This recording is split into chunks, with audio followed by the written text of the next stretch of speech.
I have a lot of cookbooks. This is probably half of them. 200 to 300 at a guess. But I am leaving the country soon and they're all going to go into storage for a few years. So I was thinking, why not just show people what I got? I mean, it's interesting. Well, it's interesting to me. And I know there are a lot of people out there who do enjoy this sort of stuff. So I figured, why not show stuff off? Like, thank you. I've got a fair few collectible ones too. So I thought, why not just show you? So I'll just give an overview first of everything that we're working with. This is my favorite section. So this is my UK and Mediterranean. I'm a huge buff for the UK. I love it. Huge medieval history person, really into that sort of stuff. So I've got quite a lot to show in that department, but obviously I'll show it off better in a minute. Then down here we've got more so quote unquote celebrity chefs and general baking. Then over here, this is where the good stuff is. We have, oh wait, first of all, just a bit more international stuff tucked in there. Now, this is the good stuff. Here, we've got my old stuff. We've got historical over there, sort of moving from Victorian. There's a medieval one tucked in there, but we've got Victorian through to retro. But I'll show you in detail in a minute. Now,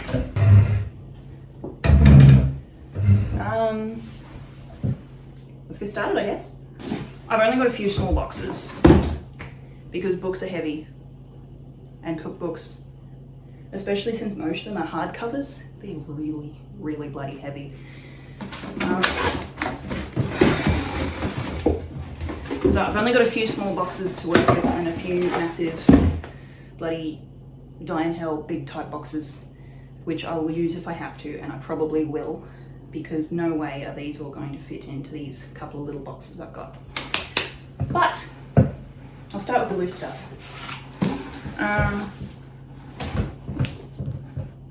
This one is vegetarian Indian, I believe. Yeah, I actually haven't had a look at it. I just got it from one of those pop-up stands that appear in the shopping centres sometimes with like $7 books. I don't know if it's just rejected stock or old stock that just didn't sell. But in the last few days, they generally drop down to like $2 and you can snatch up all these books for about $2 and it's amazing. I find so much cool stuff there. So that's where quite a lot of the sort of generic sort of hardcover ones that nobody knows. Like, they're not massively peddled all over Dimock's sort of big books. You know, they're not ones that people are really into showing off and buying and sell and make a lot of money. But they're still really interesting. Like, look at this one. It's beautiful. Middle Eastern. And it's just, they're just beautiful photography, like amazing stuff. And $2.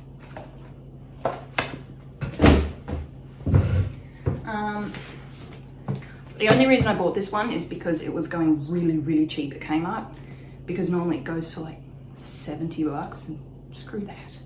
The only thing I've ever bought for like $70 is probably, no, not even, on sale only, on sale or bust. But I scored this at Kmart for like 25. Obviously, I haven't had a chance to look at it yet. I only bought it the other day. Like, I know I'm packing up and leaving, but I figured $25, it's a big name book. I'll put it away, but you know, why the hell not, you know? Oh, this one is another one of the $2 scores. This one is Harlem, New York. I think it's in New York, but it's pretty cool. It's more so anecdotal than with a ton of recipes, but it's still got enough to pad it out, and for $2, who the hell cares, you know? And I mean, it looks good. If anyone knows how to cook in America, I don't trust most American food, but New Orleans, New York, trust them, and the South. Oh man, I'm excited about this one. Rubber band bookmark. But I actually follow this guy on TikTok, and I'm obviously like really into retro cooking, historical cooking. So I snatched this one up, obviously. I only got it a couple weeks ago. I haven't really had a chance to look at it yet. But man, just such pretty stuff. And I love that it is sorted by decade. You know, most people just whack it in, but I like that it's sorted by decade and I can actually sift back, especially that sort of post-World War I to World War II period. I find that really interesting, that Great Depression kind of period. They got really creative. There's a recipe in there, actually, not in this book, but a 30s recipe that I actually really enjoy making a lot. I think I first saw Emmy do it. And it's a Ritz cracker mock apple pie. And it uses crumbled up Ritz crackers and lemon syrup. And the idea is because you put lemon syrup on apples when you're making a pie to stop them discoloring, it actually kind of sort of tastes like an apple pie, and it's actually really cool. And I've made it several times just because it's actually quite yummy. But I like the Great Depression period for cooking because they got really creative, like seriously creative.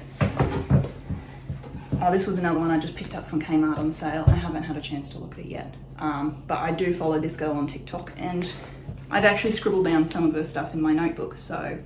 And it's my sort of food palette, so my preferences in cooking are mostly Italian, massive into Italian, and obviously British comfort food I love, but mostly Italian, Mediterranean, some Asian, more so leaning towards Japanese.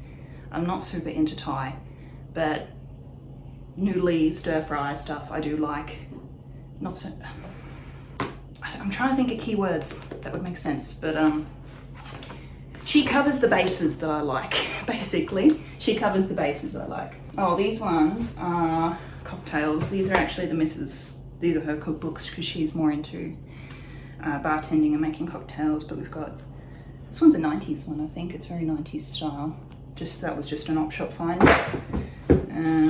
Viva Vodka. It's got no cover. I think I took the cover off to make it pretty. A lot of hardbacks, if they've got ugly dust covers, I will just take them off.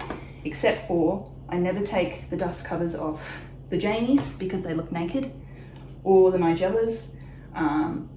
But some of the other ones where they look prettier under the dust cover, I will bin the dust cover. And this was just one of them. It's just sort of I think this looks very early 2000s in its printing style. I mean, that's very 2000s, isn't it? Oh, and this one, I actually think I bought her this one for the first Christmas we had together, but it's very pretty. And up right my alley too. Vintage retro, I do like retro cocktails. Pink squirrel, ever tried a pink squirrel? You kind of have to use imitation ingredients to make all the components these days, but it's worth it. Oh, this crap down here, it's a bit more miscellaneous. See, I get a lot of my cookbooks from op shops. I poke around on Marketplace a lot. Op shops, Marketplace, garage sales, that type. And what I really like picking up is, I actually went to pick up, I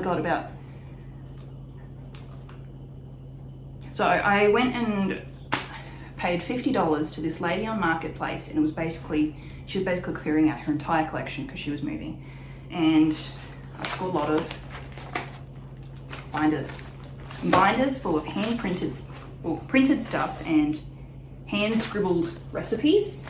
I think that sort of stuff is really special to collect. Like, this is someone's personal collection of stuff they wanted to keep, and the things that they've looked and they've cut out of magazines and they printed because it looks good.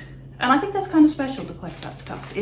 Especially if I'm weighing up if I'm going to get a book at a garage sale or something, or an op shop, if it's got notes, like someone has scribbled in it, I'm definitely about to snatch that up. Especially older ladies, especially in like the, what do you call them? I think they're the Greatest Generation. Greatest Generation ladies had a thing about cutting stuff out of magazines and taping it into cookbooks they already had to keep them all together. And if I find that, you bet your ass I'm buying it. So I've just got a few of those ones. I haven't even been through them yet. I just kept them because I didn't quite want to let them go just yet, because these came from that lady and her load of stuff. I'll sift through them later. I just didn't want to get rid of them yet. We've got, okay, so this looser stuff down the bottom here now is my vintage Weight Watchers. So you might be familiar with the, what do they call it? The points system. These old Weight Watchers are those points-based recipes. That was a big thing in the 90s and 2000s. So most of these books, I've only kept the ones that were points-based because, well, that means you can sort of apply the plans to all the books because it's points-based. And they all sort of can be used with each other when menu planning. But most of the time I don't really keep. Oh, that's Weight Watchers. I was thinking, what the hell is this one? I don't normally keep stuff. A lot of diet books I just can't be bothered with. It's easier to find stuff online, and so I only really keep the vintage points-based Weight Watchers because I've already got a load and they're useful. Blender instruction manual that probably has recipes in it, and microwave cooking. That was huge in the 80s, microwave cooking, and quite a lot of these Weight Watchers are diet microwave cookbooks, which is really cool. Obviously totally heinous, but I mean, if you get stuck and you don't have an oven and you've only got a microwave, you can still cook shit. And it's creative because the microwave was new in the 80s. It was in, it was exciting. And people were coming up with whack ways to do stuff. And we'll look back on it now and think it's totally disgusting. But I think it's creative and I think it's just fun. This is one where you cut and change your menu, which I think is pretty cool. Oh, there you go, microwave cookbook. I think this came from my grandmother-in-law. This one does not seem to be points-based. It was back before then. So this would be 80s. Yeah, this is very 80s. So it just gives you your, oh sorry. This one's based on protein exchanges, vegetable exchanges, fat exchanges, bread exchanges. You can see just down in the notes, down at the bottom of the recipes. Which is a bit cool. Meatloaf in a microwave does sound feral though. Hey! Sorry, the cat is right under my stand. Oh, this is very vintage. This is 90s for sure, early 90s. You can just tell by the printing style. Like that font, peak 90s cookbook font. And Weight Watchers Everyday Cookbook. I didn't realise I had this many. I think I must have, someone must have dumped their collection at an op shop and I just bought them all. I do not recall buying these. Family Circle biscuits and slices. Absolute 90s though. Just look at that. I really love the vintage magazines they released in the 90s. Specifically, up there, I've got tons of the Women's Weekly retro ones they released from the 80s through the 90s. I've made a deliberate point of collecting those ones. I don't know why I bought this Family Circle one. I don't get Family Circle. Broth Girl. Famous Broth Girl. I bought this as a diet one, and because her recipes actually do look yummy, I won't lie. Like, I know people don't like her because she basically just lives off bone broth, but the recipes in this book are actually pretty good, and I've made them and they taste great. And when it comes to cleaning out your gut and stuff, it's a good staple to have. I actually really like this book. It's very turkey mince based. Turkey is not as affordable in Australia. It's not such a big thing here. But if I manage to get some reduced turkey mince, I give stuff a crack. It's all just very fresh and clean. And sometimes it feels good to have that stuff. You don't want heavy stuff, you know? Oh, this one was picked up off the $7 table. I think I've seen their stuff in passing on social media, which is just why I got it. Would have just been a $2 pickup. Oh, here's the receipt. Oh, apparently I spent $21 on books there that day. Must have picked up a lot. But like this is, oh man, that looks good. Campfire stew. That uses gammon though. Gammon's not really accessible over here. I don't think I've ever seen gammon in a shop actually. No, I've never seen gammon.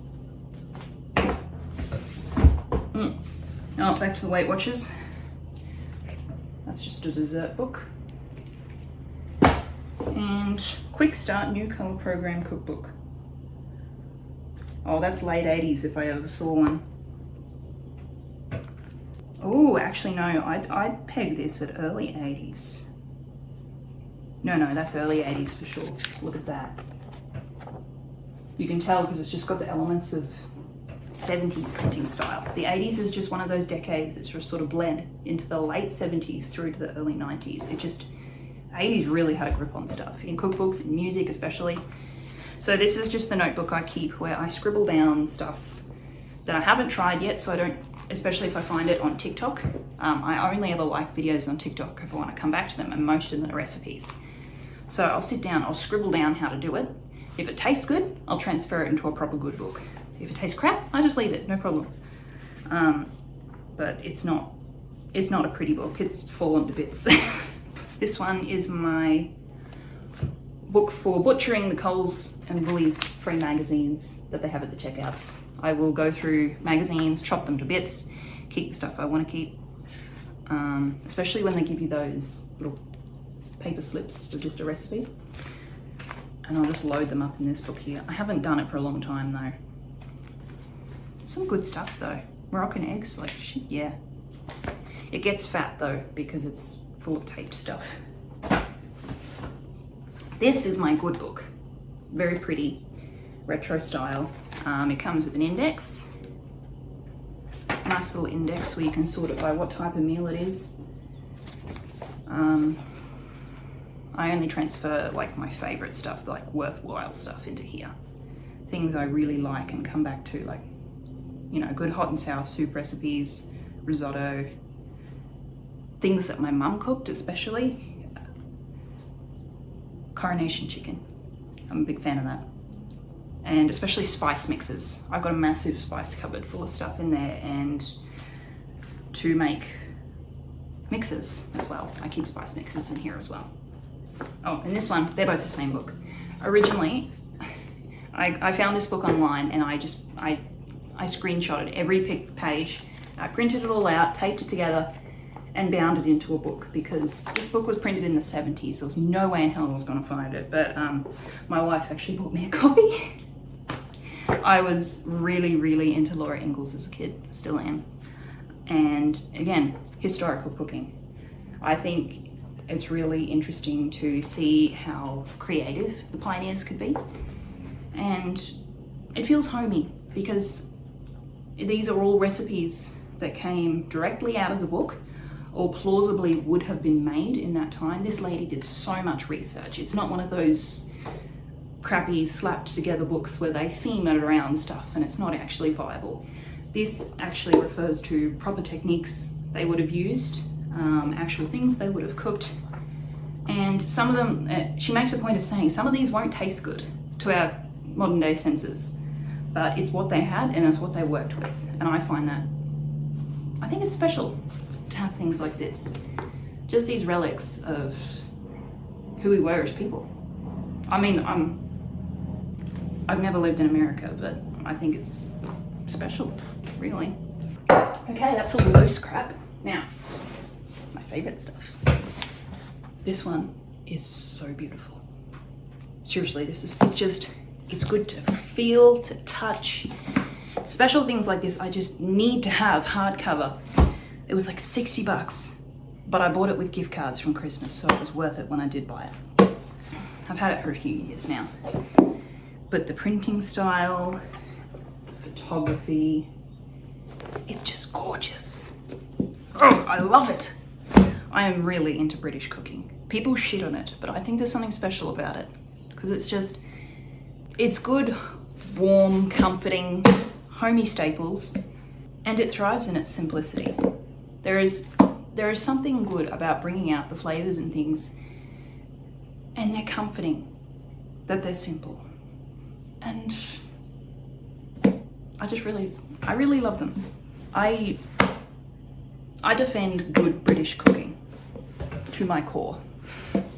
So this is it goes from Irish through to British, general British / English. There's a little bit of Welsh tucked in there, and then Scottish is where it's at. Scottish is my favourite. I'm big into Scottish. The thing is, these are all different sizes and they're not going to fit well in the box. This was actually printed, I think the same mob that printed the Irish one printed this one. Again, expensive. These solid hardbacks are like $60, but I get them either on, that's from Dymox obviously, but when they're on special or if I have gift cards, that's the only time I'll buy them. But they're worth it because I just go there and I stare at them and I stare at them until I can come back and buy them because they're just so cool. I love them. Again, same sort of printing style. Beautiful. It's just beautiful. This one I actually picked up at an op shop. I think it's a release that Sainsbury's did. Yeah. I think they put it out in 2011. And it's sorted by regional areas in the UK.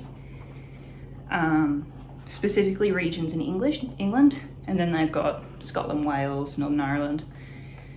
And there's also a timeline of British food. But this one's got a lot of tabs. It's well loved.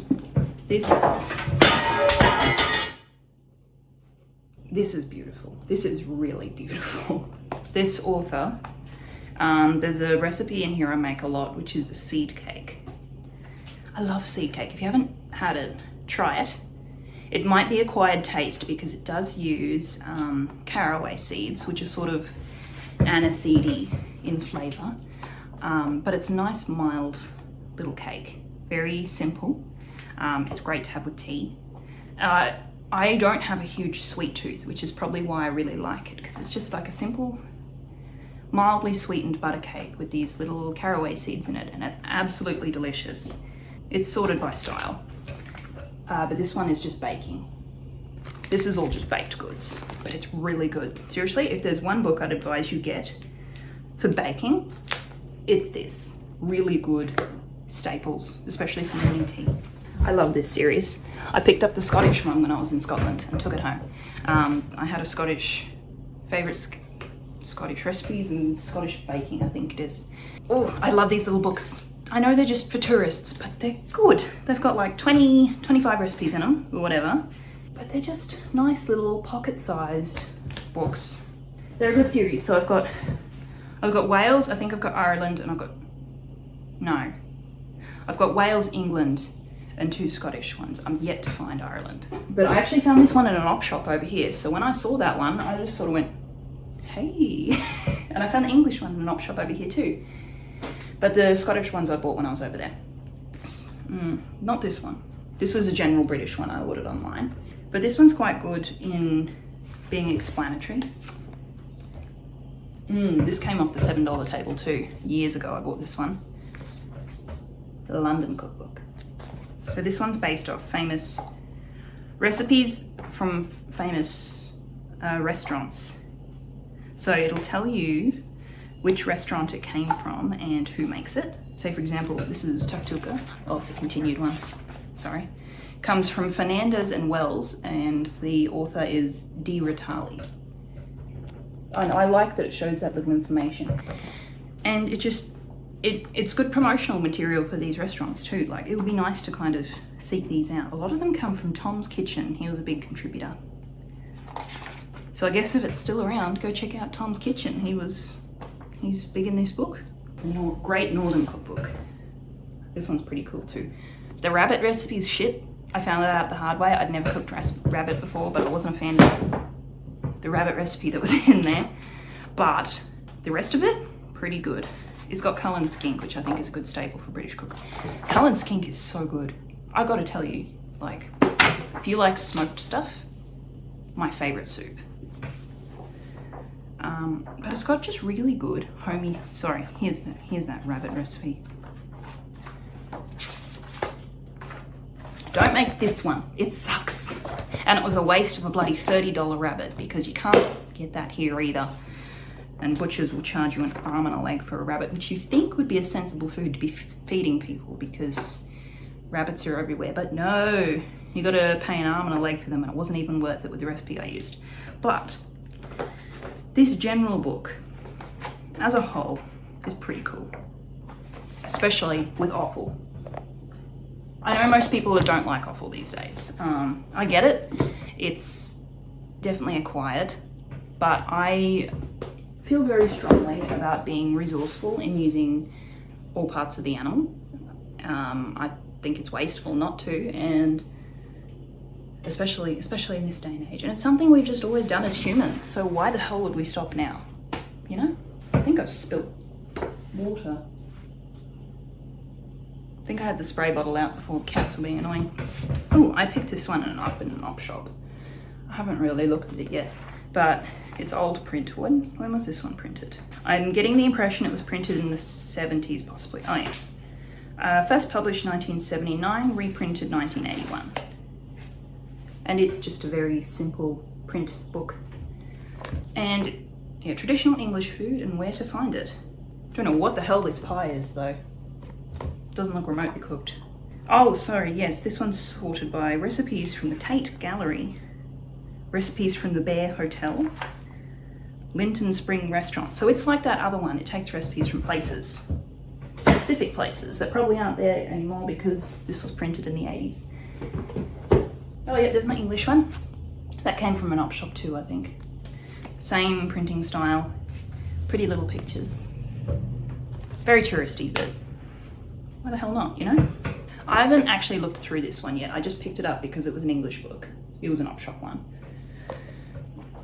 I've got no idea what it is. It's looking late 80s, early 90s in printing style though. That's very Delia Smith and style inspired printing style. 1988, there you go. This is one I picked up over there. I've used it a fair few times. I wouldn't say it's great in terms of like the best version of these recipes there are to find, especially like touristy books will absolutely dud you out with a good haggis recipe. This uses pre-made haggis. If I want a haggis recipe, I want to make it, not just cook it, you know? It's a nightmare trying to source stuff to make haggis over here, I tell you. And this one I also got over there. But yes, this Cullen skink recipe I use quite a lot. If you like smoked stuff, try it. It's great. I haven't tried this yet. A bit of dust. This is more like modern early 2000s takes on cookery. And with the 2000s, you never bloody know, mate. But I mean, I think they have potential. I think they have potential. These are my Scottish ones. They were stuck together because my dad got a Iron Maiden beer and I really wanted the sticker, so I peeled the sticker off the bottle, slapped it on the back of this, that way I wouldn't lose the sticker. But I ended up losing the sticker over here anyway. I was spewing, but it was like perfect Iron Maiden sticker, like the Trooper. Just the Trooper on a beer bottle. I don't know what beer it is. I mean, if it's still over there, I'll just get myself another one, but now this book is permanently sticky. Traditional Scottish cookery. This is pocket size. This is teeny. Like, look at how small that is. £1.50 for that one. Haggis Bible, which I actually think is a really good marketing idea. Because I never really think too hard about what to do with haggis other than frying it up to have with bacon and eggs. And actually once I had it stuffed in chicken breast that was rolled in bacon, and that was pretty awesome. Now this is an old one I picked up at an op shop. And this one was printed in the 20s, I want to say. 1929 this book was first printed. So this is a reprint from the 70s, I think. And it's cool. It's all very fine print, so it's a lot of reading. But I think it's a really cool little book. It's got methods on curing stuff as well as just cooking, and the general style of those old style cookbooks in which they told you more how to do general life skills and especially general kitchen skills, because that was sort of how you learned things through those old books, especially in the Victorian times. And through to about the 40s, I want to say, they really gave you tips on how to do general things in your life, in the kitchen, housekeeping. Because where else were you going to learn? Apart from your mum, you know? So this is a cool little one. And she's often referred to, Marion McNeill, she's often referred to in other Scottish cookbooks. So this was like the book. This fella, I adore him. He's on TikTok. This is the book he put out. I love him. I adore him. He's just fantastic. Him and his little dog, just grooving in the Hebrides, making tatty scones. It's cute. I don't think I've really got anything to say about this one yet. I haven't looked at it. They're just op-shop pickups, you know? This is where it blends. So this one is an English guy and an Italian guy. So this book's got a bit of both. And that's why it transitions from England to Italy. It just makes sense to have this one as the in-betweener. So I think they alternate every odd recipe from something very British to something very Italian. And it's just a cool book. And it's got anecdotes from both of them. I don't know who these guys are. They must have been TV personalities or something. It's a cool book. Oh, here's the big one. This is a very big boy. She heavy. She very heavy. I bought this one because the pasta queen said so. And boy, am I glad. Because it is hefty. It's like one of those 1,000+ type books with thousands of recipes. How many recipes does it have? Over 2,000. 2,000 recipes. Very traditional Italian cooking, and it is heavy. It's a big boy. You can see I've only gotten a little bit into it. Oh, and the other big boy, the silver spoon. It's one of those cookbooks that everyone gets, sort of thing. I was originally going to get rid of this when I had it because I never used it, but I was working in a kitchen and one of the guys who was really into cooking said, if you ever get this book, it's the one to have. So I took it out of the shed, took it off Marketplace, and went, all right, I'm keeping it. I've not really been through it, but it is very, very dense as well. I'm not normally into super chefy, bougie cooking. I like solid home style cooking, but I do keep the odd restaurant style cookbook. Pasta Grannies 1 and 2. I've got both of them. These are really special, I think. There's a video series on YouTube somewhere. I can't think of who does it. They might have a channel. I don't know. But they do visit nonnas and have them cook their recipes, and they record it. And I think it's really important to learn cooking from your grandmothers. And even if you're being taught by other people's grandmothers, they're the ones who know what they're doing. They're the ones who raised nations through wars and have fed a lot of people. So I think they're worth learning from. And they can teach you anything. Same goes for book 2. This one has gotten a lot of use from me. It's a 90s print. There is a pumpkin pasta recipe in here. It's like a creamy pumpkin and leek pasta. This one. If you make anything, make this guy. Let's see if I can sharpen it. Screenshot that. Make that. I only found out about him because he's basically Jamie Oliver. He's Jamie Oliver's mentor. And Jamie raves about him. So I've found some of his cookbooks in a local bookshop. And I picked them all up, and they're pretty good. A lot of tabs, as you can see. I've only read through this one. I've only skimmed through the others.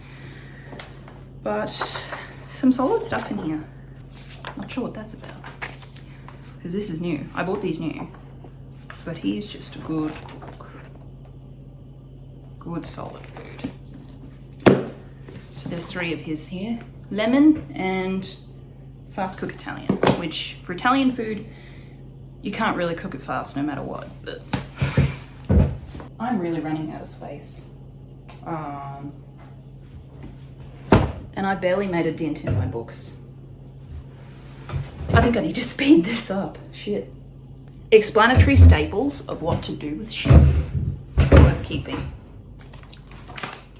Especially ones that are laid out there like this. Like the old Dorling Kindersley books that they used to publish in the 90s, and they always used to be in libraries, especially to show things to kids. This kind of layout, very DK printing style. Good resources. This is some of my Women's Weekly collection. So we've got, there's Italian 1 and 2. These were print, I want to say early 90s for these ones. I think they've got a date somewhere, 96, Italian 1 and 2. And we're moving into Greek. This one, the story behind it is really sweet, along with the actual recipes. These are about 2 guys in Melbourne, I think. And I think they lost their mum, and they were and the Greek grandmother next door was giving them food over the fence. Yeah. This one's lovely.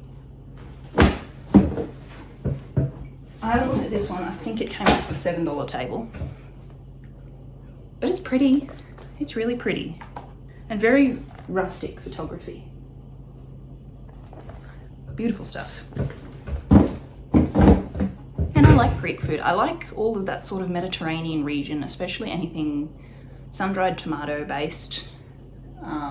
Tomatoes, olives, all of that stuff. Awesome. We've got another Mediterranean Women's Weekly. Under the Mediterranean Sun, which came off the $7 table. But I have seen this one in Dymox, so I'd say it's just stock that hasn't sold. But look how pretty this stuff is. Like, the Spanish can make pretty salads. Spanish cookery. This is a general international one of Charmaine Solomon's. I've got another one of hers. So she printed stuff in the 70s and 80s, I want to say. I've got another one of hers, which is a new print of her Asian book, which covers several different countries, and it's divided up into those countries. I picked it up from Kmart a few years ago. This one is a general international one, and it was published in 1979. But very vintage, as you can see.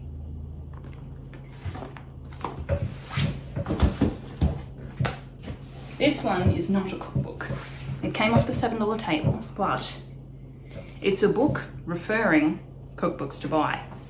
This is a lady went through her personal collection and just picked out the best 100 books that she thinks are really special.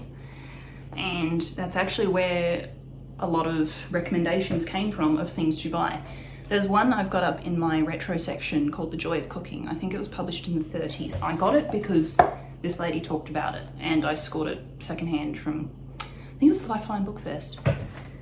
But she doesn't plug new books, which is what I like, because cookbook lists, especially online, they're often paid to promote books, and they will always plug new stuff.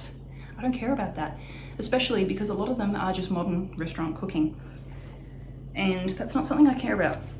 I want solid home cooking, and that's what most of this lady's stuff is. Some of them are really old sort of stuff, like reprints of stuff from 300 years ago type, which I think is really interesting. It's also given me things to look out for on eBay. Like, for example, Eliza Acton. Anyone who's into Victorian cooking knows about her. She's the Nigella of her time. Everyone knows about her. She started particularly the French influence in English cooking that was really big in the Victorian era. It was in to cook French, and I think that largely came from her. But say, for example, Stephanie Alexander, my mum has her book. I was never terribly interested in following up with Australian cooks. And I think Stephanie Alexander was too posh for me.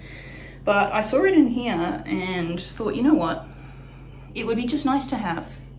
And I might change my mind down the track. And so I just sourced one out on eBay for 20 bucks. And a hell of a lot cheaper than buying it new, I tell you. And it's an old edition from like, I want to say the 90, very late 90s, early 2000s. It's an old edition, it's pretty. But she also refers to, let's see if I can find a really old one. Oh, this one. Oh, Hannah Glass. Hannah Glass is also pretty cool. I really want to get a copy of her book. So she was from the late 1700s, Hannah. She lost publishing rights to her book because she was in debt, I think. But it also has newer stuff from, say, the 60s. This one's from 2008. So it's all over the place in these recommendations, but it's just such a good read. It's a great read, and it's got lots of pictures. I think I sat down in one sitting and just put all these tabs in for stuff I wanted to hunt for. Well, there's the first shelf. Now we're onto my Jamies. I won't linger on the Jamies because it's Jamie. Everyone knows him. But I've got all of them except the 7 Ways Mediterranean, I think it is. I just haven't bothered to buy it yet. It's when Kmart puts it on the throw out and they sell it for really cheap on clearance. That's when I normally snatch them up. But I've got his whole set. Most of them I just got off Marketplace. This is what I was talking about with the DK, Dorling Kindersley style. This is one of theirs that I got from that lady who I bought all her books for 50 bucks. And it's such a nostalgic layout. It really more so focuses on techniques than recipes, which is why I think it's a good staple to have. And this one I just got from QBD real cheap, I think. I was just spending a gift card. But it's got some pretty decent looking stuff. Like, check that out. That looks yum. Now, Nigella. I've got all the Nigellas too, so I won't linger over those. Look at the size of this box. Full of hardcovers. Not looking forward to moving that. Excuse me, sir, there's a cat under my tripod. This is not going to be a smart idea, but I do not have any other boxes in. They're full of cat hair. I've got a couple of Gordons. I don't lean towards him so much because he's a fancy restaurant guy, but I kept more of his simpler stuff. So I've got that one.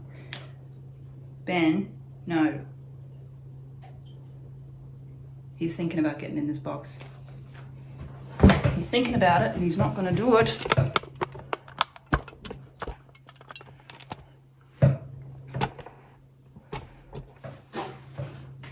I'll let him think about it. This one. This one I took the dust jacket off because it looked prettier like this. That one.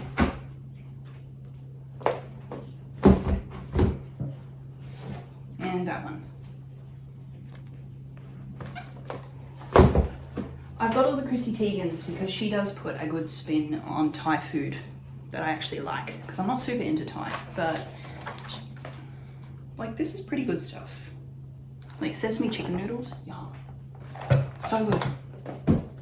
It's more like I'm not a Thai green curry kind of girl, I want to say. I like Thai noodles. Thai noodles are great, just not Thai curries. And she focuses more on, which is why I like her stuff. So I've got all three. Wait. And I've got the one that Mum did as well. Now, Huey. If you're Australian, you'll know Huey. He was big in the 70s, 80s. I grew up with his show, Huey's Cooking Adventures, in the early 2000s. Which is why I've picked up all his stuff from op shops, because you can't buy them new. That I know of anyway, no one sells them. But this is good stuff. He's just a dude, and I like his stuff.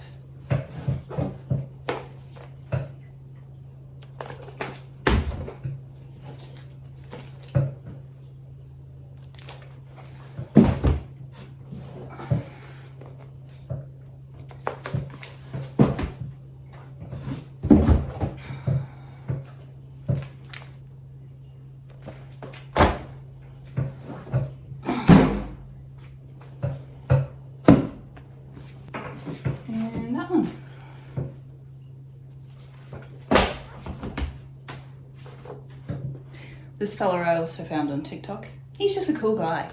And I did scribble down a lot of his recipes before he put out this book, but when I did find out about it, I did get it, and it's signed. How cool is that?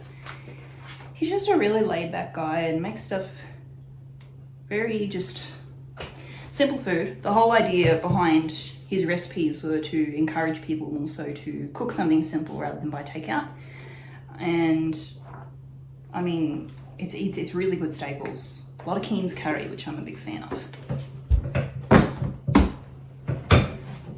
This is the only Matt Preston book I get. He's too fancy schmancy for me. But this one had some really nice, yummy, good looking stuff in it that I figured, you know what, I'll just keep this one. It came out of one of those bulk packages where I sold off a lot of them and kept some.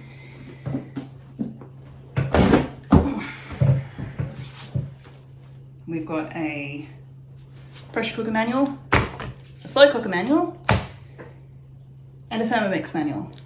This was one of the first cookbooks I bought when I first started getting into it. I think it speaks for itself. I had it on Kindle originally, but my parents bought me the hard copy version, and it has been very well loved. I have made a lot of stuff in it. There is a recipe I actually come back to a lot. There's a rice cakes recipe, if I can find it.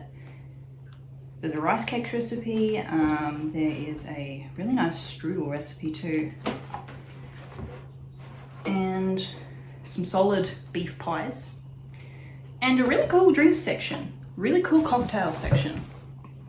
It's really creative. So I've got that one. And I've got the sequel as well, which I haven't really been through as much. I don't know, it just doesn't have the same kind of grip that the first one does. But I did make the fish pie. I have made the fish pie. It might also just be my personal bias with later content in the game, which this is more inspired by. This is earlier content, which is more my niche.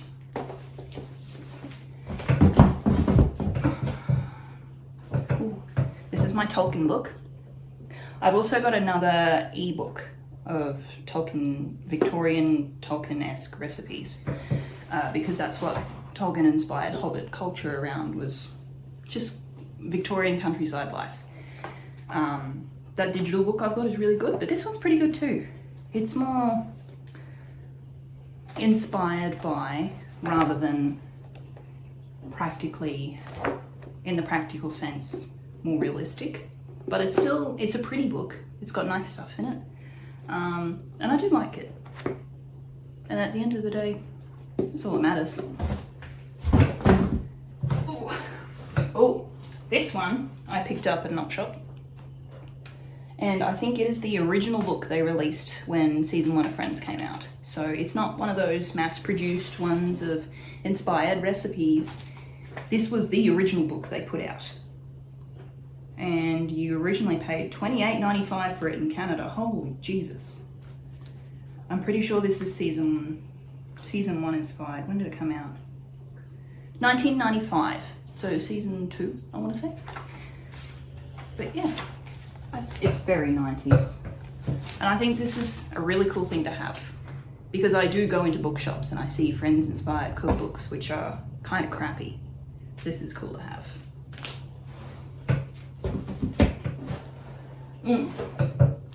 I only bought this one because it was reduced to clear for like $5. I haven't really been through it because I didn't want to jump on the train of buying every celebrity's cookbook, because most of them don't cook. But I mean, Drew Barrymore's cool, and it was $5, so who cares, you know? I haven't really been through it. This one I do like though. I also bought it on clearance at Big W when I was like 19. I've used her sun tea recipe because I found I really took to American sweet tea. I bought myself a can of Arizona a while ago, found out it was awesome, and learned to make my own sweet tea. And I found that out from this book, because she's got it's called Sun Tea in this book. And a lot of it is things she's learned from her grandmother about being a classy Southern lady.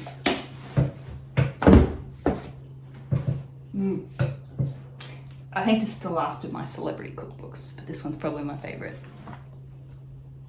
I give Snoop Dogg more credit because he's best friends with Martha Stewart. And there is an orange chicken recipe in here that goes so hard. Seriously, this recipe, I've made it so many times. It is so good. Ow, nearly ripped my finger off there. Damn, I think I'd like to make that. I've really taken to loaded fries, especially chili loaded fries lately. I'm really craving loaded fries now. And it's just a funny book. It is just a funny book. Because Snoop Dogg, he's just a really funny guy. And like in a cookbook of all places, it's just, it makes me giggle. This one I think I bought with a voucher because it was $10. I've not been through it. I can't say anything about it. I think it's just about just living sustainably and being able to, yeah, particularly with gardening and sustainable living, which is something I want to work towards. It's not something I can do at this point in my life, but I thought it would be something to work towards. Oh, this one I bought cheap from Kmart because it was big, and that's all. I get drawn in if Kmart sells really big fat compendiums on clearance. I will snatch that up no matter what it is. I've got terrible self-control. I've not looked in it, but it's cool. It's sorted by vegetable, or colours, sorry, I should say. And, oh, that looks fire. Look at that, that looks really good, actually. I have a hard time convincing my wife to eat eggplant because of the rubbery skin, but I have made some good moussakas that she's taken to, so I'd like to get her more on the eggplant train. I'm not super on it myself, but I want to improve veggie consumption.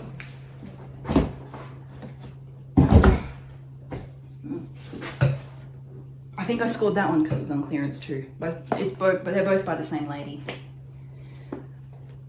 I think it's just because it's big and bold and bright and it's got a lot in it. My monkey brain was just activated. Oh yeah, this was a voucher purchase. I've not been through it. A lot of these ones I just buy for the sake of buying, which isn't great, but I'm working on an indexing system so I can get more varied use out of my books. Obviously that's going to be on hold while I'm gone, but I do have a indexing system of sorts. This one's a gift. 700 recipes. It's pretty good. I've seen so many variations on a trifle. Our idea of a trifle is the retro idea, which is where you put sponge cake in Madeira and custard cream, different coloured jellies, and just layer it all up.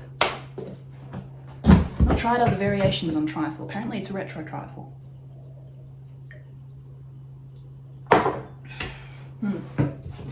This one is one I bought from an op shop because it just tickled my monkey brain. She's pretty hefty. This box is going to be a nightmare to lift. It's something I'm going to have to wheel away, I think. It's an early 2000s publication, I think.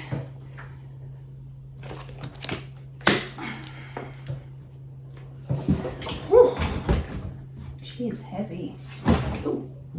This one I snatched up in line at the post office, which I think I'm going to leave out for my mother because I'm giving her the pressure cooker. I'll leave that out for my mum. And this comes in a set of 3 that I also snatched up from the post office. So this is General Best Ever Women's Weeklies.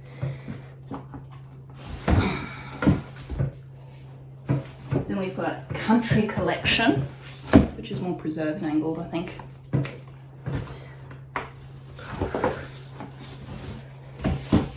And the Baking Collection. All very pretty. And that was a monkey brain thing at the post office here. They had a new one out every time I came back. I had to buy them all. These are older ones. Better Homes and Gardens.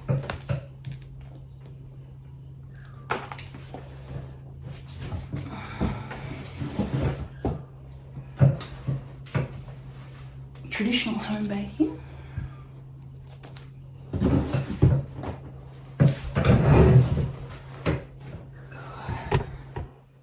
$10. Haven't been through it. A lot of these I have not been through. It's shameful.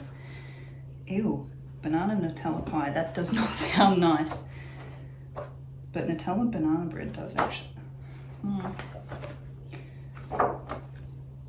Nutella banoffee pie sounds fire actually.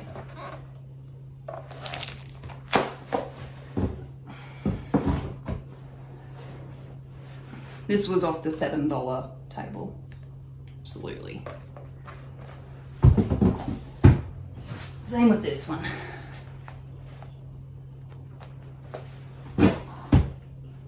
Ooh. This one came from someone's old collection, but I thought that was cool.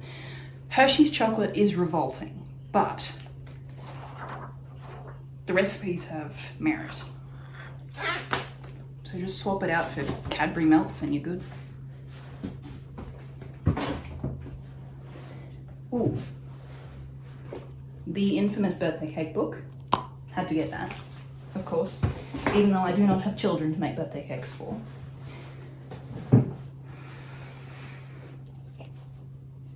Delicious desserts.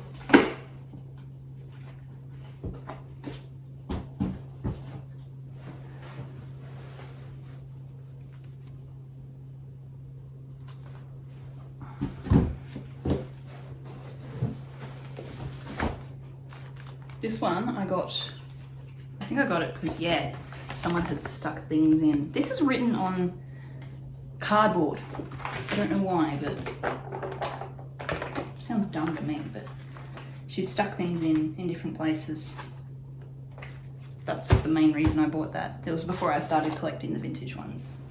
Well, that switch flipped in my mind and I was sort of passing some and buying others. This one we have always had. This has been around since I was a kid. So it's got a mud cake in here that will blow your socks off. This one, Mississippi mud cake. It's got coffee powder in it. Best mud cake ever. It's like a brownie. Get off the door. Cats.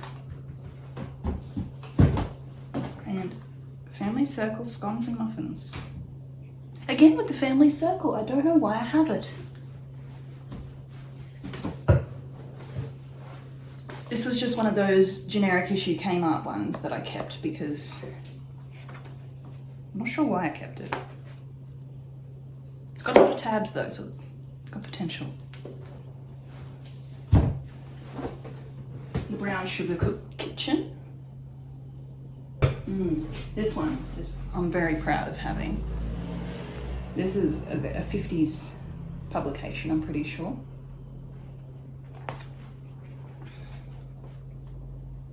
It's just really cool. It's got that really old smell as well. It's falling to pieces, but it's just a cool book to have. Man, does it smell.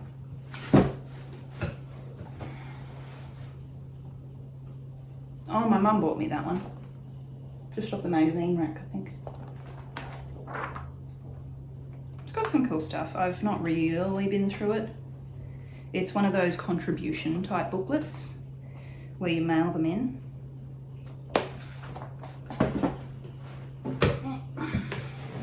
These are all handwritten ones that you write your own stuff in. This is one I asked my mum to put me together one Christmas, is I wanted family recipes. It's not got a lot in it, but stuff that she fed me growing up sort of thing. And my grandma's got some stuff in there as well. My aunt. Just, it's not got a lot in it, but I can add to it. And then we have two of these because my wife started putting one together. And then she got mad that she ruined it in terms of consistency, I think. Oh no, this is the new one. I think this is one she bought for me, I just haven't filled out yet. Because I've still got my other one, you see. It's not full yet, so why would I start a new one? So this one's just blank. But these are all just, I want to say, where were they from? I don't know where they were from. One of those chain craft stores, Kaiser Craft, that's where they were from. Oh my god, I finished that shelf. It's empty! Woohoo! And look at this box, my god.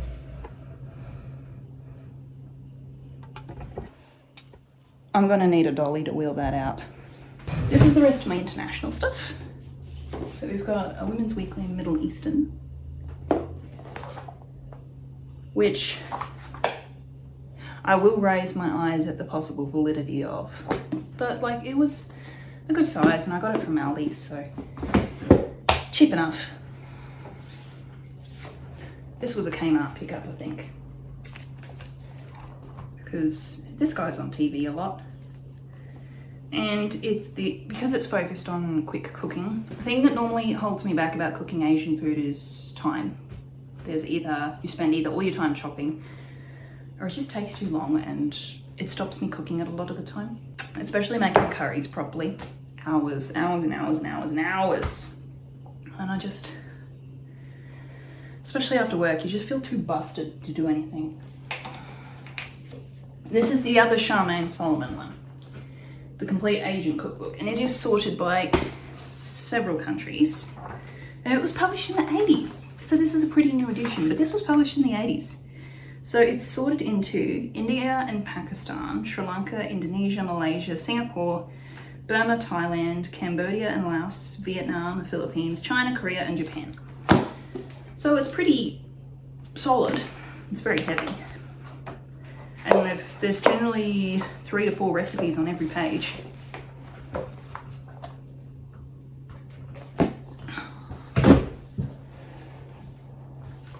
The Women's Weekly Chinese, which is definitely not authentic, I can tell you that.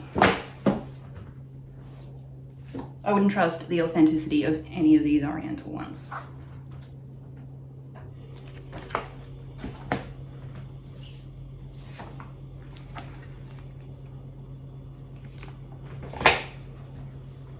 Oh, this one came from an op shop.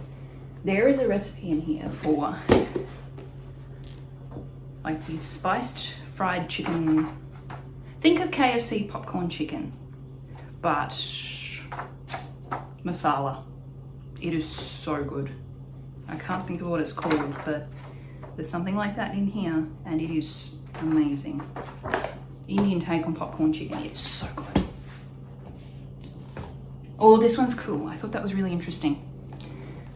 Recipes and stories from immigrant chefs. So this has variety. This has some serious, how cute is that? Some serious variety going on here. But it tells you which chef it comes from, what country they're from. Shantini from Sri Lanka made a kanawa curry, squid curry with tamarind and bird's eye chili. Things like that. So they tell you who made it, where they're from. I thought it was a special kind of book, so I picked it up. Salty yogurt drink with mint, Afghanistan. Oh, Guinea, fried dough puffs rolled in cinnamon sugar dust. So it's got variety. Sri Lanka, Iran, India, Iraq, Sri Lanka, Algeria, Venezuela, Nepal, Iran, Iraq, Iran.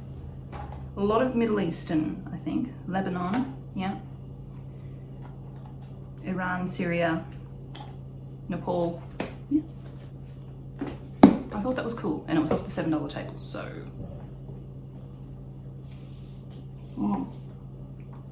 Same with this one. I am super into trying street food. So this was off the $7 table.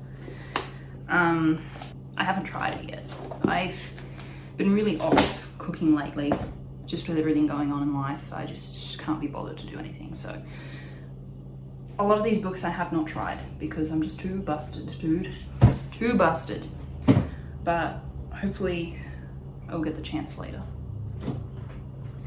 This was off the $7 table too. Mexican home kitchen. How pretty is this? The thing is, with Mexican cooking, we don't really have access to the ingredients over here, especially all the different types of chilies. And just general things like tomatillos. You can't get them here. You have tomatoes, but you can't get tomatillos. And it's just, it takes a lot of the wind out of your sails if you can't get the ingredients. So for a lot of Middle Eastern, Indian, Mexican, things like that, we just can't get the ingredients here. And it kind of blows. Women's Weekly contribution. Oh, Argentinian street food. Which I thought was pretty cool. But again, that goes into the same ballpark as Mexico. We don't have the chilies. You can't get the chilies here unless you go online shopping, and I have qualms about buying food online, you know?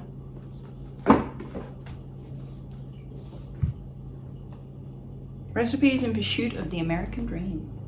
I think this was a what do you call it? A compendium type thing of different types of countries. Yeah, I think so. There's a lot of Mexican in here. Seems to be very heavily South American. That looks yummy.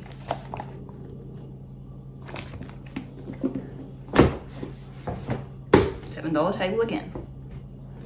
Oh, and again, the $7 table. These are all from the $7 table, I think. Creole Kitchen. I think I got this one because, yes, I think the best cooks in America are from New Orleans. The rest of it's kind of up in the air. The Midwest, wouldn't trust them with a stick. New Orleans, yes. New York, because it's such a melting pot, yes. The South, yes. Everything up, especially where I'm from, I'm quarter American, I'm from Wyoming. They're the region of the salads. Minnesota, that sort of region. I don't trust them with food. Oh, and this one is Jewish cooking. Again, off the $7 table. I had a score that day. I think I bought those all the same day. But like, look at the style of the photography. It's so cool. Okay, that's all my international stuff. Now we're on to my vintage stuff. Here we go. First off, this is my loose stuff binder. So, especially I would go to the library a lot, borrow out a book, go through it, and take photos of stuff I liked. That's what pads out a lot of this. But there's also the back half of the Ask Valerie cookery book, because my copy is missing the back half. I'll elaborate on that later. But also recipes out of my great-grandma's cookbook. Little notebook from the 90s. That one's with my mum at the moment. So it's got all the pages taken from there. Things I found online.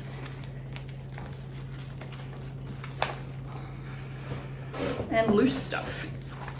Especially out of stuff that belonged to my great-grandma. Lots of loose stuff fell out of those books. I've got a couple of books that she had that she wrote in. They were actual published community cookbooks. And there were a lot of loose scraps of paper tucked in there, which I've put in here.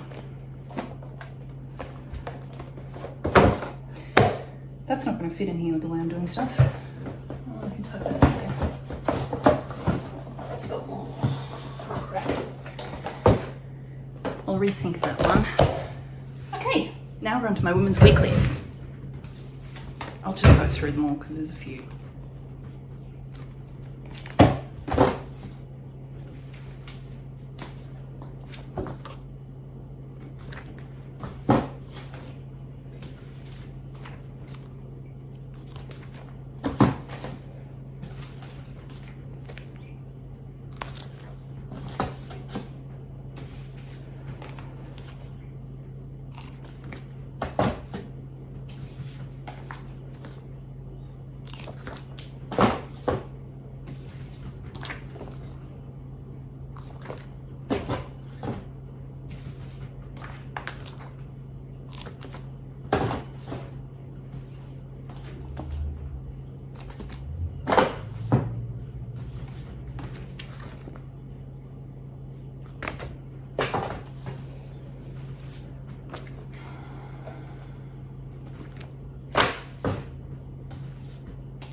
This is just one of those typewriter community cookbooks.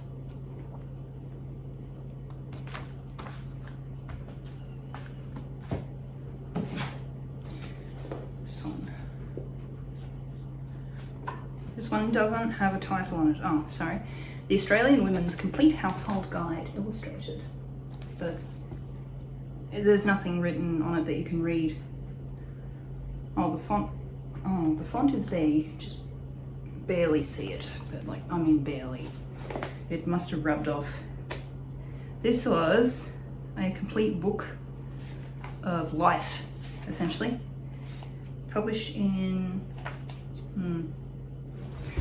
such as templates for when you're building a house, how to style your house, what to do in home confinement. What? Oh, after having a baby. Childcare, the garden, home repairs, planning designs, getting the most out of your carpet, hints on homemaking when you're building the house and choosing the land, health, dressmaking, letter writing, your children's party, your wedding, careers for the adolescent. I think these books are just so interesting to look at. I'd say this is late 50s, early 60s, judging by the style. That's my guess anyway. Ooh, I bought this one online for a couple bucks. That's peak 70s. Peak 70s, like I'd say late 60s, early 70s. There you go, 1972. The Busy Woman's Cookbook. I just thought it was cool and I wanted it, so I bought it. Steps to Better Cooking. I would say this is, I'd hedge this at mid-70s, I want to say. 1981 actually. Yeah, I can see it. Pretty old-fashioned for an 80s publication though. Oh, this one is special to me. This one's called The Australian Women's Weekly Cookbook. This was published in the 70s, absolutely. First published in 1970. There you go. And Ellen Sinclair used to be the food editor back then. She was through most of the 80s as well. I really love this book. This is like pride and joy for me, this one. It's got some pretty good looking stuff. Like, look at the saturation on those photos. This is cool. And this is the new cookbook, which is like the sequel. I think under the dust jacket it looks the same as... Yep, there you go. Looks the same under the dust jacket.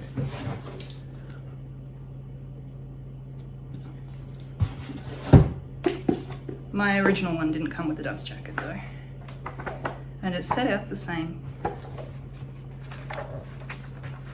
See?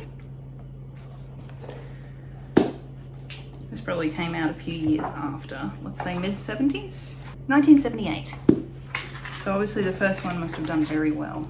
I think it has, because I've seen 2 or 3 copies of the original one kicking around, but the newer one's harder to come by. The Women's Day all-colour budget cookery book. Women's Day is good stuff to pick up too. Oh, this is very 70s. Ooh, when was this published? Doesn't say. It's got notes about weights and metrics. Nothing about the date. It's got the photography, acknowledgements. No clue, but I'm gonna say late 70s. Especially since it's stressing that it's in colour. That generally sets it as 70s or sometimes 60s, mostly 70s. Margaret Fulton, I've got a few of hers. Margaret Fulton was the lady who taught Australia to cook, I believe. So I made a point of collecting her stuff. Very French inspired though. 1982. Oh, I'm out of space. Oh God. Oh, I've got a couple of little Margaret Fultons I can tuck in there. These came out of a set, I believe. The Margaret Fulton Crockpot Cookbook. Oh, I've never opened this. Oh, look at all those sheets. Oh, that's a nice surprise. Crockpot Cooking Budget Beef Stroganoff. And, oh, this is a guide on herbs. Chicken tetrazzini. Oh, that's handwritten. Chicken tetrazzini. I've never heard of that. A warming to a winter picnic. Kidney kebabs. That doesn't sound nice. Pan bagna, fig and ginger cake, picnic spare ribs, mushroom salad. German beef stew with beer. That sounds fire. Oh, this came out of the Sunday Mail, July 10, 1983. Oh, this is a card out of a box set, it looks like. Those recipe cards. This looks like it's Women's Weekly or something, or Weight Watchers. Banana caramel crepes. It's got your calories per serving, carbs, fiber, protein, sodium, fat, and cholesterol. Quick, light, and delicious, TM, printed in USA. There's a few of these cards. Garlic king prawn kebabs. That's what the back looks like. They're horribly bent though. And fast chicken Florentine. Yes, this would have come out of a recipe box. Cool. Well, I'll keep those nicely pressed in here. I won't. Oh, I'll put them. I've left out my binder. I can put them in my binder. Keep them nice and safe. That's really cool. But what does the inside of the book look like? Oh yeah, pretty standard 70s print. With the odd photo in colour. This is a newer book. I got this from Big W, I think. It was printed a few years ago. It's hefty. And very modern in style. Very, very different. The Family Cookbook. That looks early 70s. Oh damn, look at that jelly on the back. Oh, that's nasty. This is a very pretty setup style. Look at this. That's quite pretty. I like that. Okay. Moving that box. Look at this. Look at this. Seriously. I don't even know if I can push that. He's not going to be a fan though. Marguerite Patton's all colour cookery. I've got a few of Marguerite, not as many as Margaret. Oh, this is early 70s for sure. This is like 60s, 1975. And the Marguerite Patton's fruit and vegetable cookery. My grandma gave me this one, just out of her shelf. It's a very strange way of setting it out though. They're all numbered and they're listed. It's very odd. And Marguerite Patton's 1000 recipes. This one's in black and white for sure. Yeah. Oh, I'd put this at 70s, mid 70s, 1983, really. Yeah. Old-fashioned publishing style. A few more retro ones. Delia Smith, this is from the 90s. It's got the odd page, but it's very 90s in its style, with the lines between the ingredients. This one came off the $7 table, and it's an odd book. It's not quite a cookbook, but it's got a section on Tudor cooking. Where did I see it? It's an odd book. It's a collection of books, but it has a section on Tudor cooking, which is why I picked it up.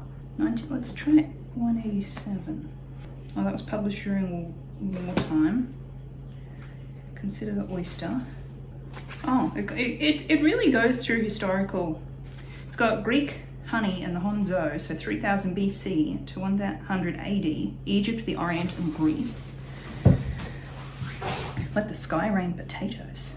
So this is very historical. The Dark Ages and Men of God, 1000 AD to 1400 AD, Europe.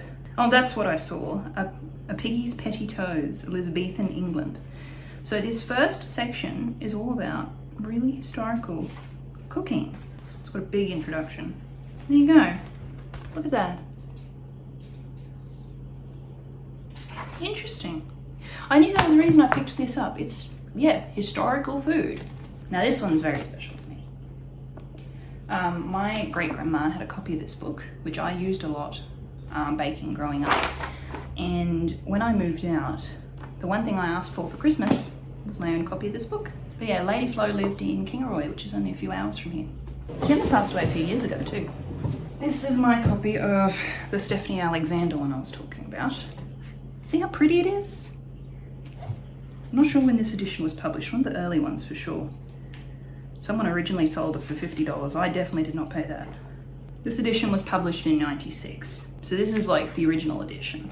This is a Maggie Beer book. I don't normally keep Maggie stuff because she is very posh.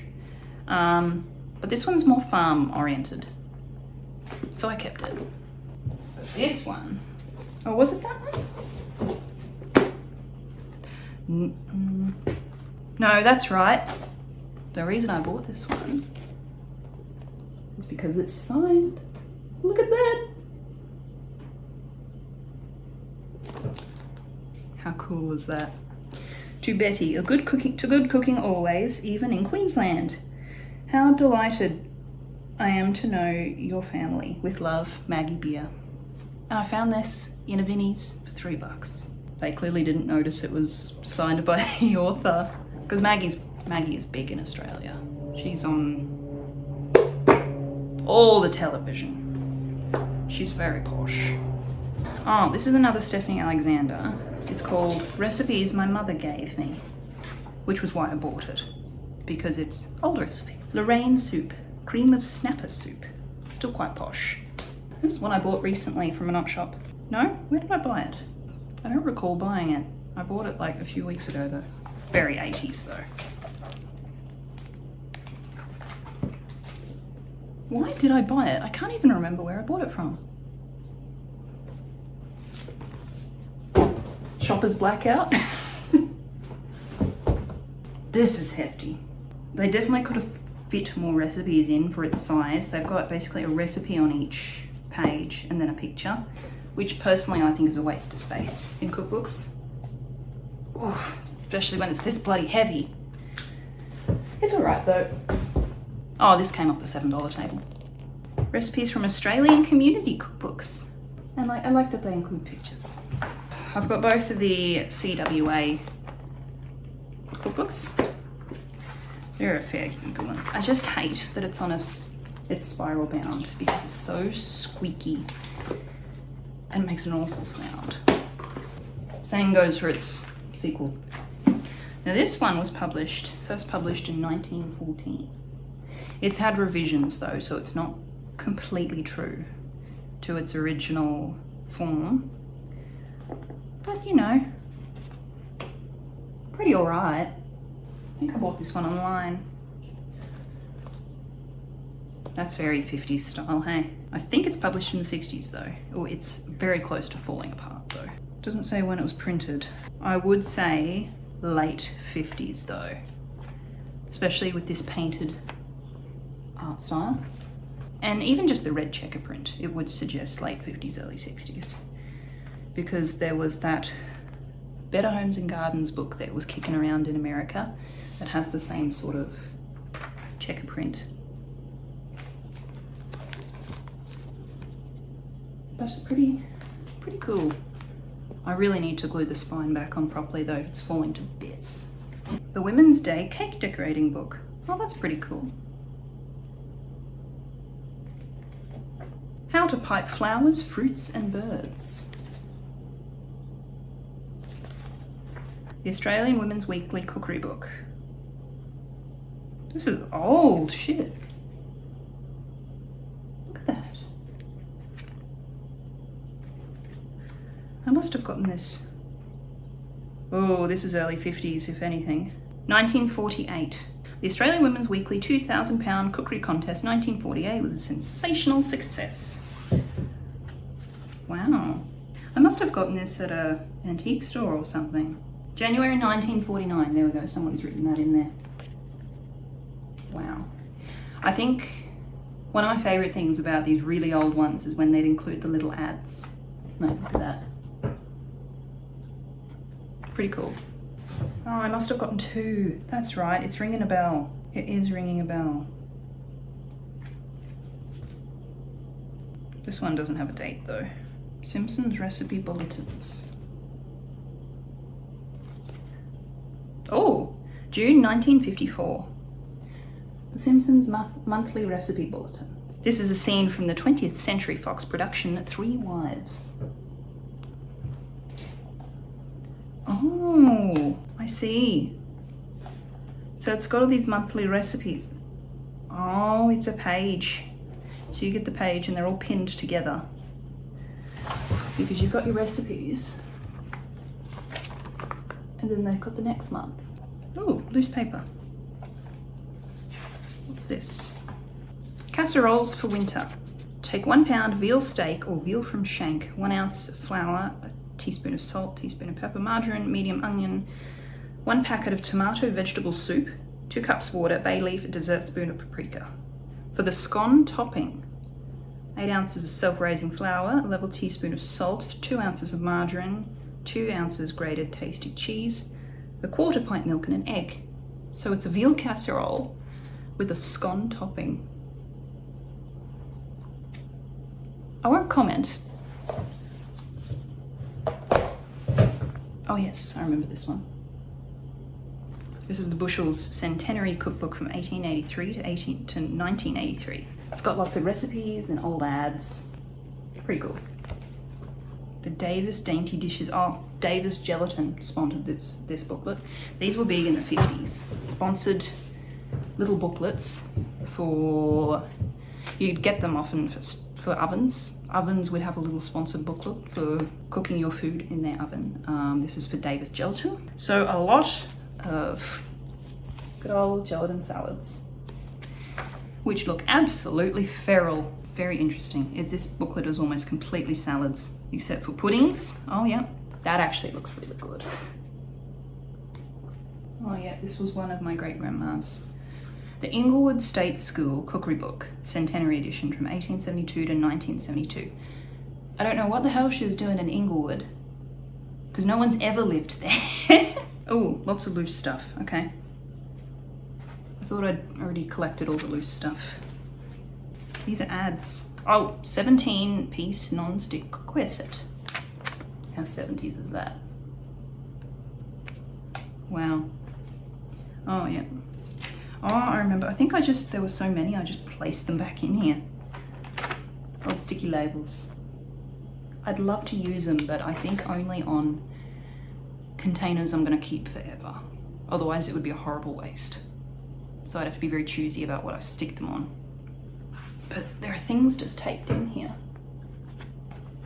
So this is just your old-fashioned little typewriter community cookbook.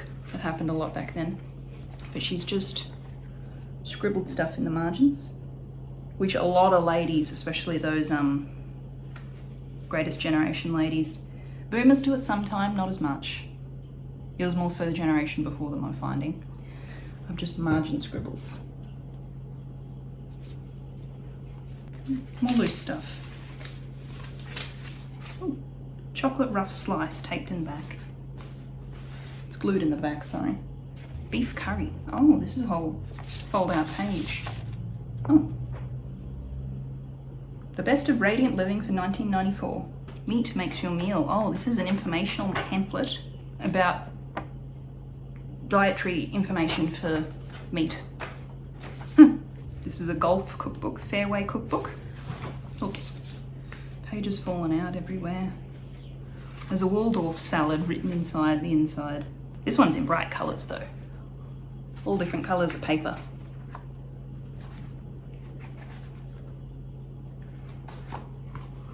Now this one, this is my real pride and joy. I mentioned earlier that I printed out the back half of the Esk Valley Cookery Book. This is what remains of it. So this belonged to my great-great-grandmother in the 50s. It is falling to bits, and obviously it's missing the section on icings and fillings. So I found another edition of it, took photos of those pages, printed them out, stuck them in my binder. There's little recipes written everywhere, and it's absolutely falling to pieces. But this book had originally been around since the turn of the century, I want to say. This is just the 50s publication. The Dairy Book of Home Cookery. I think I got this one because there was stuff taped into it. Yep. Laminated and stuck in. Not even like laminate, this is like solid plastic. Did old laminate used to be stiffer and thicker? I believe that. I think that's the main reason I bought this instead of passing up on it though. Fun with food. I think I just bought this one because it looked funky. I think it was published in the 60s. It gives 60s energy. This is my edition of The Joy of Cooking, which I mentioned in that little cookbook recommendation book. She heavy. I think it was published in the 30s originally. This looks like a 90s edition, I want to say. Yeah, I don't have much to report. I haven't been through it. Now we're on to the really interesting ones. These are my really old ones. This is French cooking. And I'd say this is an early one, early 20th century one. I don't think it has a date, but I'd think early 20th century.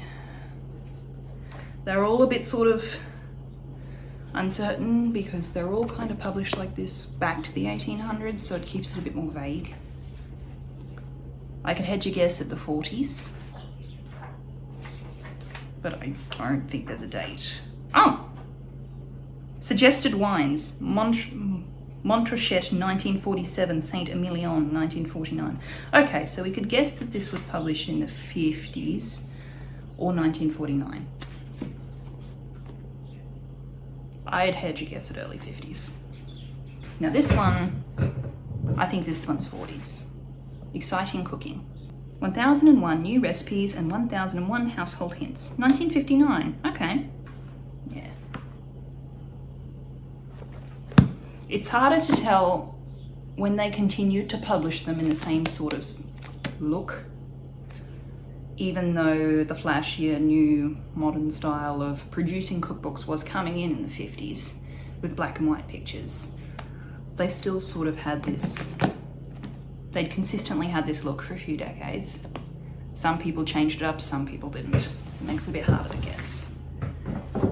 We'll Eat Again by Marguerite Patton. Collection of recipes from the war years. This came off the $7 table, certainly.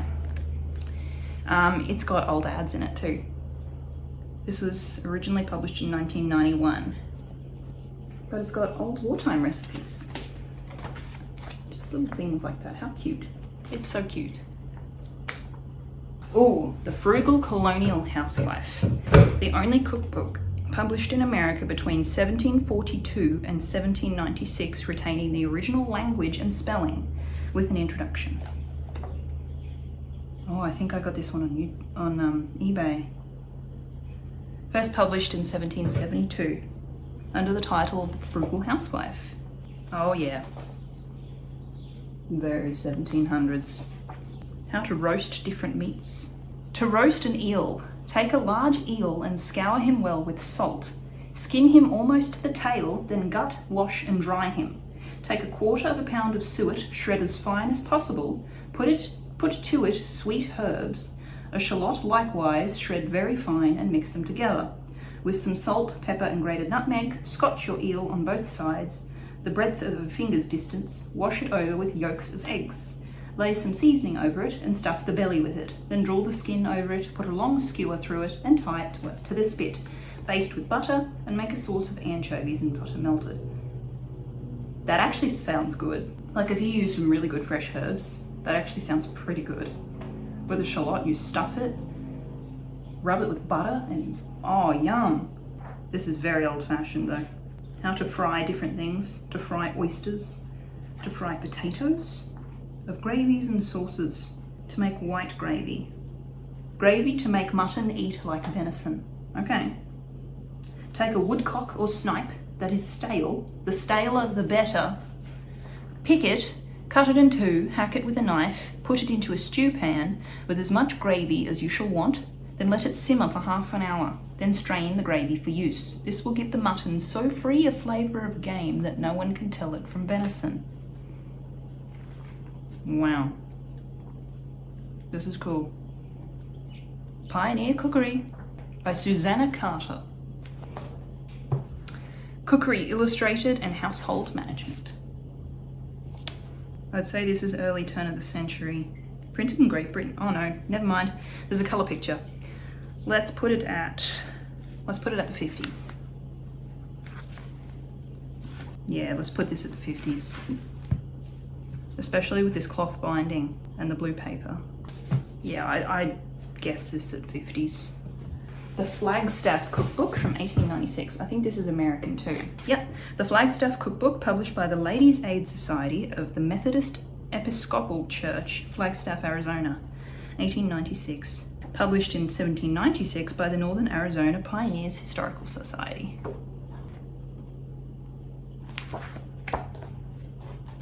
Very stiff card they did that with. Ooh. I love Mrs. Crocombe. I actually have a few of her recipes scribbled in my notes before they published this book. So I've always found it pretty cool. And I really, really appreciate that they took translations. They literally, in the back, they wrote out the recipes exactly how she did, straight out of her notebook as well, so you can refer to them yourself. And there's even pictures of how the recipe looked. But then obviously they've set the recipe out for the stupid person through most of the book with proper pictures and stuff. And I am busting to visit Audley End someday. I really want to see this place. Nearly done. Mrs. Beeton. Of course I have Mrs. Beeton. This is a new edition from like 2007, but the inside is very much the same. Down to the ads, down to the ads. This is originally from the 1893 edition. Pretty much just an exact replication. It's really cool.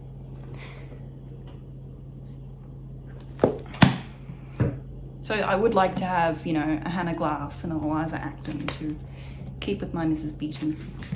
Last one, the Medieval Cookbook from the British Museum. Odd stuff. Stuff we would not be familiar with. I haven't really been through it, but they've got informational sections. Court of Richard II, ugly bastard.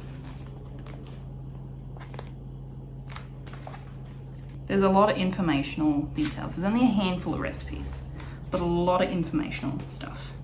So after Doomsday, Chaucer's Company, Life in the Cloister, The Goodman of Paris, Of Manners and Meals, okay. So it's a general encompassing middle-age cookbook. A lot of information. So this is prior, yeah, this is just post the invasion of William the Conqueror it starts. They start referring to stuff. And that's everything. I hope you enjoyed. I'm gonna have a nightmare trying to move this stuff. I'm probably gonna have to relocate it all into smaller boxes because holy crap, dude. But I hope it was interesting to see. I like seeing other people's collections, so thanks.